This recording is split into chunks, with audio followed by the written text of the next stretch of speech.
¿Sabías que en el antiguo Egipto herir a un gato era considerado un crimen gravísimo?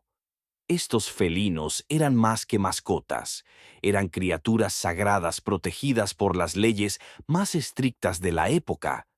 Pero eso no es todo. Los gatos también eran vistos como guardianes del inframundo. Su habilidad para cazar alimañas no solo protegía el hogar, sino también a las almas de los muertos. Los egipcios creían que estos pequeños guerreros ayudaban a mantener el equilibrio entre la vida y la muerte. Así que la próxima vez que mires a un gato, recuerda, estás viendo a un protector sagrado, un vínculo entre este mundo y el más allá.